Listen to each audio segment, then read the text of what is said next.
नमस्कार। टीडी कहानी voice channel में आपका स्वागत है। हमारी आज की कहानी का नाम है लाचार माँ की बेबसी। धीरे धीरे कदमों से चलती हुई सुमित्रा जी अपने घर की तरफ बढ़ रही थीं। उन्हें इस तरह लंगड़ाते हुए देखकर पड़ोस में रहने वाली जमुना जी ने कहा, अरे सुमित्रा जी, क्या हुआ? लगता है आपके घुटनों में दर्द ज्यादा है। हाँ, बुढ़ापे का शरीर है, दर्द तो यूं ही चलता रहता है। दवाइयाँ लानी थी, इसलिए निकल कर गई थी, वरना घर पर आराम ही कर रही थी। तो आप अकेले क्यों गई थी दवाई लेने? तरुण को ले जाती। जमुना जी की बात सुनकर सुमित्रा जी चुप हो गईं। आखिर कहती भी तो क्या कि बेटा उनके साथ नहीं जाता। पर जमुना जी को तो उनके घर की सारी रामायण पता थी, इसलिए उन्होंने आगे कुछ नहीं कहा और चुप हो गईं। आखिर बोल बोलकर क्या किसी के दर्द को कुरेदना। सुमित्रा जी वैसे ही लंगड़ाते हुए अपने घर की तरफ बढ़ गईं। सुमित्रा जी जैसे ही घर में घुसी तो देखा कि उनके कमरे का सामान ऊपर वाले कमरे में शिफ्ट किया जा रहा था। एक पल के लिए वो तो सोच में पड़ गईं, पर फिर बोली, अरे मेरा सामान ऊपर कहाँ शिफ्ट कर रहे हो? मेरा कमरा तो नीचे है ना। है नहीं था मम्मी जी, हमें उस कमरे की बहुत जरूरत है, इस कारण से आपका कमरा ऊपर शिफ्ट कर रहे हैं।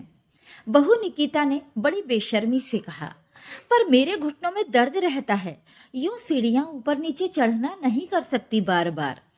तो यूं बाहर घूमकर आने में आपके घुटनों में दर्द नहीं होता, ऊपर नीचे आने जाने में ही दर्द होता है। सब बहाने हैं आपके, रहने दीजिए, आपको ऊपर वाले कमरे में ही रहना पड़ेगा। निकिता ढिठाई से बोली, पर बहू मैं घूमने नहीं गई थी, मेरी दवाइयाँ खत्म हो गई थी, मैं तो अपने घुटनों के लिए दवाई लेने गई थी। सुमित्रा जी आहत स्वर में बोली, देखिए मम्मी जी, मेरी बहन आ रही है, पूरे 2 साल का कोर्स है उसका, तो 2 साल तक वो यहीं रहेगी और उसे कमरे की जरूरत पड़ेगी, इसलिए आपका कमरा खाली कर रहे हैं। अरे तो उसे ऊपर वाला कमरा दे दो, वो तो जवान है, आराम से ऊपर रह सकती है, मना थोड़ी ना कर रही हूं मैं। मेरी बहन उस छोटे से कमरे में रहेगी, मायके में मेरी भी कोई इज्जत है। और आप मुझे मना करने वाली कौन होती हैं? घर हमारा है, घर का खर्चा हम उठा रहे हैं, हमारा डिसीजन हम किसे कहाँ रखते हैं। ऊपर वाले कमरे से इतनी ही दिक्कत है तो आप बाहर वाले कमरे में रह जाइए, हमें कोई ऐतराज नहीं है। बहू निकिता ने बड़ी बेरुखी के साथ कहा। सुनकर सुमित्रा जी की आंखों में आंसू आ गए। बेटा तरुण सामने ही था, लेकिन वो तो बुत बना खड़ा तमाशा देख रहा था। एक बार भी उसने निकिता को टोका तक नहीं। और बाहर वाला कमरा, वो तो स्टोर रूम था, मतलब अब सुमित्रा जी की ये हैसियत रह गई। बहू कबाड़ की तरह सुमित्रा जी को स्टोर रूम में रहने के लिए कह रही थी, और नालायक बेटा सामने खड़ा था, लेकिन वो कुछ कह नहीं रहा था। जब से सुमित्रा जी के पति का देहांत हुआ है, तब से बेटे बहू घर के सर्वे सर्वा बन गए हैं। माना कि घर में खर्चा करते हैं, पर इसका मतलब ये नहीं कि माँ के स्वाभिमान को ही कुचल दें, जबकि मकान अभी भी उन्हीं के नाम था। अपनी बहू की जबान से ज्यादा सुमित्रा जी को उनके बेटे की चुप्पी चुभ रही थी। आखिर बर्दाश्त से बाहर हो गया तो वो बोल पड़ी, बहू जब तुमने मेरा कमरा लिया था तो ये कहकर कि मम्मी जी हमें बड़े कमरे की जरूरत है, तब मैंने कुछ नहीं कहा, ये सोचकर चुप रह गई थी कि बेटे बहू को क्या तकलीफ देना, दोनों मेरे अपने ही तो हैं। लेकिन आज तुम मुझे स्टोर रूम में रहने को कह रही हो। शुक्र मनाइए कि स्टोर रूम में रहने को कह रही हूँ, वृद्धाश्रम में नहीं भेज रही हूँ। एक तो हमारा ही खाती हो, ऊपर से हमें ही सुना रही हो।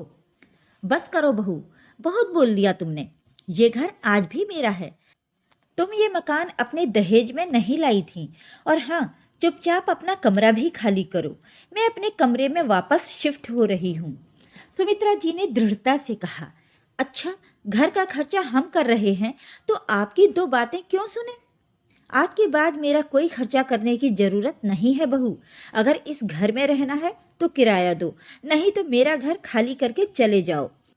मैं किराएदार रख लूंगी, मेरे घर का खर्च मैं खुद निकाल लूंगी। सुमित्रा जी ने आखिरकार अपना फैसला सुना ही दिया। मम्मी, तुम अपने बेटे को इस घर से निकलने के लिए कह रही हो? अब तरुण माँ से बोला। वाह बेटा, इतनी देर से तेरी बीवी जब मेरी बेइज्जती किए जा रही थी, मुझे वृद्धाश्रम छोड़कर आने की बात कर रही थी, तब तुझे सुनाई तक नहीं दे रहा था।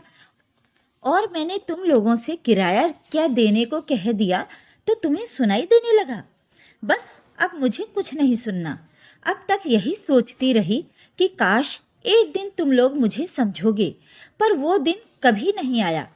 शायद मुझे अकेले रहने से डर लगता था, पर अब नहीं। अब यूं बेइज्जत होकर साथ रहने से अच्छा है स्वाभिमान के साथ अकेली ही रहूं। अब जो भी फैसला लेना है फटाफट लो और मेरा घर खाली करो बस। ये सब सुनकर बेटा बहू की हालत खराब हो गई। इतनी जल्दी कहाँ जाएंगे? दोनों फटाफट माँ के पैरों में गिर पड़े। हमें माफ कर दो मम्मी, प्लीज हमारे साथ ऐसा मत करो।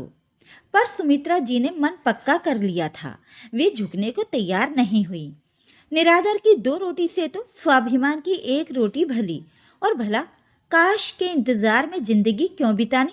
और आखिरकार तरुण और निकिता उसी घर में ऊपर वाले 2 कमरों में शिफ्ट हुए, और आज भी उसका किराया सुमित्रा जी को दे रहे हैं, जबकि नीचे का वो 1 कमरा किसी और को सुमित्रा जी ने किराए पर दे दिया। अब उनका खर्च आराम से चलने लगा। रही बात निकिता की बहन की, तो वो हॉस्टल में रहकर अपनी पढ़ाई कर रही है। अगर आपको आज की कहानी पसंद आई तो वीडियो को लाइक, शेयर और कमेंट कीजिए। ऐसी ही पारिवारिक और दिल को छू लेने वाली कहानियाँ सुनने के लिए मेरे चैनल को सब्सक्राइब कर लीजिए। धन्यवाद।